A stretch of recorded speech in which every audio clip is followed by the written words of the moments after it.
मैंने एक्वेरियंस के लिए सूरज जब भी 11वें घर में आते हुए देखा, मैंने 25 दफ़ा देखा इन माई 25 ईयर कैरियर। ये हर साल एक दफ़ा आता है। इसकी वजह से एक्वेरियन आइसोलेशन से बाहर आ जाते हैं। 40% टाइम बिहेवियर अगर स्लो डाउन हो जाए तो ये तो तय है कि प्रॉफिट रेशो वो नहीं रहेगी, रिस्पेक्ट रेशो वो नहीं रहेगा, प्लेजर लेवल वो नहीं रहेगा। This is the time when you feel your real worth.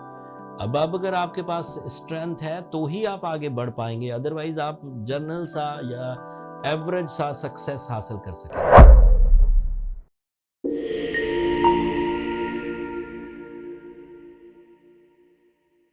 अस्सलाम वालेकुम एक्वेरियंस, मैं हारिस अज़मी प्रोफेशनल एस्ट्रोलॉजर आपकी खिदमत में हाजिर हूँ इस हफ्ते की एस्ट्रोलॉजिकल रिसर्चेस लेकर। ये नवंबर का आखिरी हफ्ता है और इसमें दिसंबर के भी एक आध दिन शामिल है। अच्छी खबरें ज़्यादा हैं लेकिन कुछ खबरें ऐसी भी हैं जिन पर नज़र रखना ज़रूरी है। अच्छी खबरों से बात शुरू करते हैं। आपका ruling planet Saturn 15 of November से डायरेक्ट हो चुका है एंड उसका डायरेक्ट होना आपके लिए पॉजिटिव है। आपकी नेचुरल स्किल्स को पॉलिश करेगा, आपके माइंड प्रेजेंस बढ़ेगी, लर्निंग स्किल इंक्रीज करेगी, स्टूडेंट एक्वेरियंस छाए रहेंगे। सैटर्न क्योंकि आपके 12th एंगल को भी रिप्रेजेंट करता है, ये कैप्रिकॉन को भी रूल करता है ना, तो वो Capricorn is your 12th angle. So उसकी वजह से आपकी जो स्पिरिचुअल साइड है वो पीसफुल रहेगी। आप अपने ही किए हुए कामों पर इत्मीनान महसूस करेंगे, अपने फैसलों पर इत्मीनान महसूस करेंगे। जो लॉसेस आपके हो चुके हैं उन लॉसेस को भूलने का मौका मिलेगा। जो कोई बुरी आदत है उस बुरी आदत को कंट्रोल करने का मौका मिलेगा and you become the centre of attraction because of Saturn support.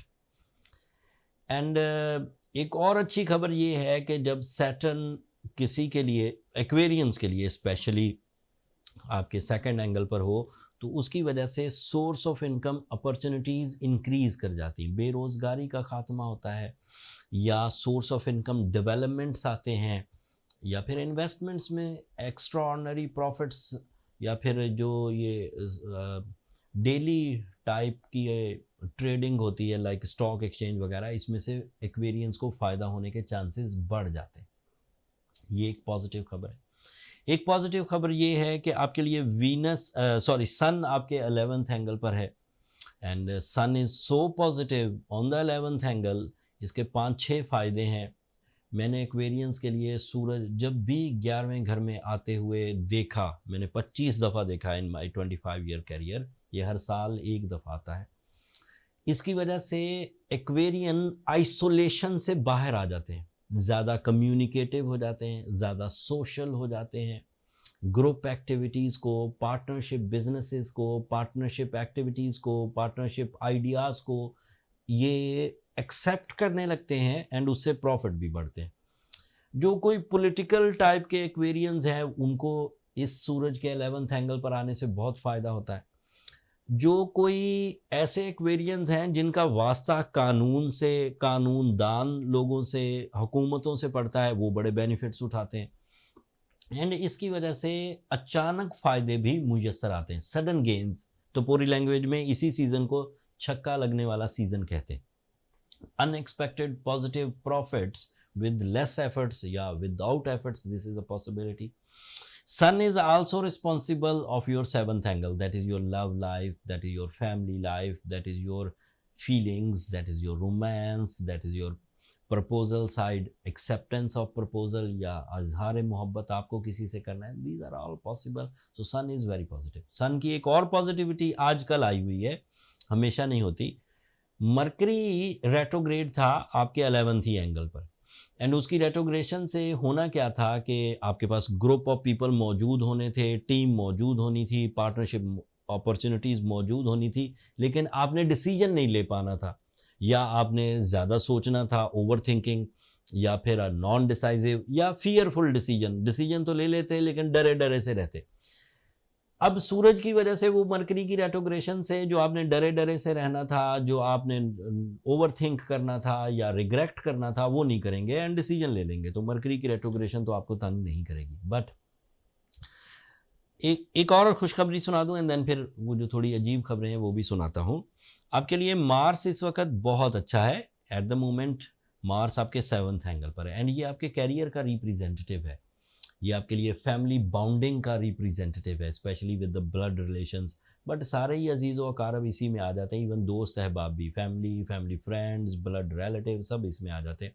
So Mars is very good for the unity, for the frankness, for the responsibilities and for the respect, even physical stamina भी। सो इस हफ्ते तक ये अच्छा है। अब ये तो अच्छी खबरें हो गई, अब मार्स से ही थोड़ी बुरी खबर शुरू करते हैं। इस हफ्ते तक मार्स अच्छा, तो आप अपनी फैमिली यूनिटी एंजॉय करिए, रिस्पॉन्सिबिलिटीज़ निभाइए, निभाते ही रहेंगे। लेकिन अगले हफ्ते तकरीबन 5 या 6 दिसंबर को जब अगले हफ्ते की वीडियो मैं आपकी खिदमत में पेश करूंगा तो मैं ही आपको कह रहा हूँगा कि मार्स रेट्रोग्रेड हो चुका है। मार्स रेट्रोग्रेड होने का मतलब ये है कि फिर ये जो फैसिलिटीज़ नेचुरली अब आपके पास मुयसर है ये थमेंगी। थम जाने के बावजूद आप फैमिली यूनिटी सस्टेन कर लेते हैं, अच्छी बात है। लेकिन अगर थमने के बाद आपके अंदर कंप्लेन लेवल बढ़ता है तो फिर वो प्रॉब्लमेटिक बात है। लेकिन ये तफसील अगले हफ्ते की डिस्कशंस में है। मैंने इस हफ्ते इसका क्लू थोड़ा सा इसलिए दिया कि इसके साथ मिलाकर मुझे 3 और कमज़ोर खबरें सुनानी है, जैसे मरकरी की रेट्रोग्रेशन भी, जैसे जुपिटर की रेट्रोग्रेशन, ऊपर से फिर मार्स की रेट्रोग्रेशन अगले हफ्ते। आउट ऑफ 7 प्लैनेट्स अगर 3 प्लैनेट्स रेट्रोग्रेड हों तो ये आलमोस्ट आपका 40% ऑफ टाइम बिहेवियर बनता है। एंड 40% टाइम बिहेवियर अगर स्लो डाउन हो जाए तो ये तो तय है कि प्रॉफिट रेशो वो नहीं रहेगी, रिस्पेक्ट रेशो वो नहीं रहेगा, प्लेजर लेवल वो नहीं रहेगा, स्मूथनेस वो नहीं रहेगी, कुछ तो कमी आएगी। कुछ जो स्ट्रॉन्ग एक्वेरियन है वो तो चीज़ें बर्दाश्त भी कर जाएंगे एंड मैनेज भी कर जाएंगे। लेकिन जो वीक एक्वेरियन है, जिन्होंने अभी अभी इन्वेस्टमेंट्स की हैं इस हफ्ते, या वो 2025 का कुछ प्लान कर रहे हैं और उसका कुछ बेस बनाने की कोशिश कर रहे हैं, इसी हफ्ते उन्होंने रिलेशनशिप के डिसीजंस लेने हैं लेकिन मूड स्विंग हो रहा है। इसी हफ्ते उन लोगों के लिए कुछ ट्रिप थे, ट्रैवलिंग थी, वो अब स्लो डाउन होगी। सो अब हम ये तो नहीं कर सकते कि क्योंकि टाइम ख़ज़ां का या कमज़ोर है तो अब हम अपने मिशंस छोड़ देते हैं, चुप करके बैठ जाते हैं। जैसे वो कुछ लोगों का एक फिनोमिना ऑफ लाइफ है कि अगर सर्दियां आ गई हैं तो क्योंकि ठंड बहुत है और काम नहीं करेंगे। फिर कुछ लोगों का फिनोमिना है क्योंकि गर्मियां आ गई हैं तो गर्मियों से बहुत पसीना आता है, बहुत एनर्जी वेस्ट होती है, रंग काला पड़ता है, तो हम काम नहीं करेंगे। इस तरह तो कोई ना कोई मुसीबत रहेगी, कभी गर्मी आ जाएंगी, कभी सर्दियाँ आ जाएंगी, कभी रेट्रोग्रेशंस आ जाएंगी, कभी कुछ होगा, कभी कुछ होगा, कभी दिन कभी रात। तो इस तरह तो बहुत सारा टाइम वेस्ट हो जाएगा। सो राइट फिनोमिना क्या है कि जिस तरह सूरज के चले जाने से अंधेरा हो जाता है, फिर हम अंधेरे को काउंटर करके अपना काम रात में भी निकाल लेते हैं।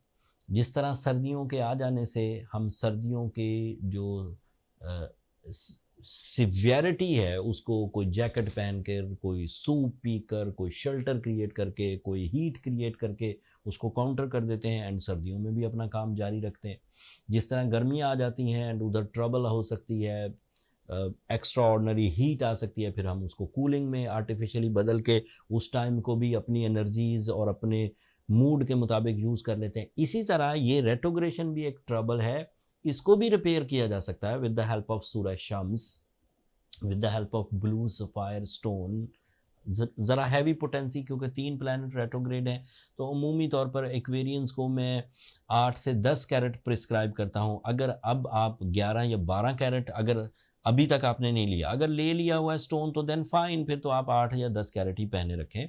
थोड़ा स्लो रहेगा लेकिन काम कर जाएगा। और अगर आपने न्यूली स्टोन बाय करना है हीलिंग प्रॉपर्टीज़ के लिए तो फिर आप 11 या 12 कैरेट की तरफ जाइए। और एक खुशखबरी भी है यहाँ पर, मुझे याद आ गया, मुझे इस बात का अंदाज़ा तो नहीं है कि साल के एंड पर सब कंपनियां कंट्री वाइज लोकली अपनी कीमतें नीचे लाते हैं। कोई वजह होगी इकोनॉमिकल, कोई कोई प्लान होगा। मैं इकोनॉमिस्ट नहीं हूँ, एक सादा सा एस्ट्रोलॉजर हूँ, बट कुछ वजह तो होगी। हर ही जगह डिस्काउंट्स मिलते हैं एंड उन्हीं डिस्काउंट्स की बिना पर हमें भी, जहाँ से हम स्टोन बाय करते थे माइनिंग से, साउथ अफ्रीका से, अफ़गानिस्तान से, बर्मा से या फिर श्रीलंका से, तो हमें भी डिस्काउंट्स मिले और हमने ज़्यादा इन्वेस्टमेंट की, ज़्यादा स्टोन बाय, ताकि आपको फ़ायदा हो जाए, जबकि हमारे मिलियंस ऑफ रुपीज़ खर्च हो गए। सो हमें तकरीबन वहाँ से कोई 30% डिस्काउंट मिला। जो चीज़ 100 रुपये की थी वो 70 रुपीज़ की मिली। तो हमने ज़्यादा चीज़ें मंगवा ली एंड अपने स्टोर पर लिस्ट कर दी। अब ज़्यादा वैरायटी मौजूद है, ज़्यादा कलर मौजूद हैं, ज़्यादा साइजेस मौजूद हैं, ज़्यादा शेप्स मौजूद हैं एंड 30% डिस्काउंट भी है। सो अब जो लोग सोच रहे थे तो वो अब बाय कर सकते हैं। वही स्टोन जो इससे पहले 100 रुपीज़ में मिला करता था, अब वो 70 रुपीज़ में मिलेगा। मतलब 30% डिस्काउंट आपको प्राइजेस में नज़र आएगी हमारे ऑफिशियल स्टोर पर, लिंक नीचे डिस्क्रिप्शन में। अगले हफ्ते जब मार्स रेट्रोग्रेड होगा, अगले हफ्ते जब दीगर एस्ट्रोलॉजिकल चेंजेस आएंगी, उसकी तफसील इस तफसील के साथ मिलाकर मैं आपके सामने रखूँगा ताकि आप अपनी पॉजिटिव साइड को ज़्यादा यूज़ कर सकें एंड नेगेटिव साइड से बचे रहें। एंड यही वक्त का तकाजा होता है। चीज़ों को समझिए। वक्त, कुछ चीज़ें तो आपको नज़र आ जाती हैं, जैसे दिन और रात का होना। एंड अल्लाह ताला ने इसमें निशानियां भी रखी हैं। दिन और रात का होना सिर्फ अंधेरा और उजाला नहीं है। अल्लाह ताला ने अपनी किताब में जो आसमान से उतारी, खुद अल्लाह ताला का कलाम है, उसमें ये फरमाया कि मैंने दिन और रात के आने जाने में निशानियां रखी हैं अक्लमंद लोगों के लिए। सो आप अगर अक्लमंद लोगों की लिस्ट में हैं तो इन निशानियों पर नज़र रखा करें। ये आपको ज़रूर ज़रूर लेसन देंगी। So this is the time when you feel your real worth. अब अगर आपके पास स्ट्रेंथ है तो ही आप आगे बढ़ पाएंगे, अदरवाइज आप जर्नल सा या एवरेज सा सक्सेस हासिल कर सकेंगे। That's all from my and.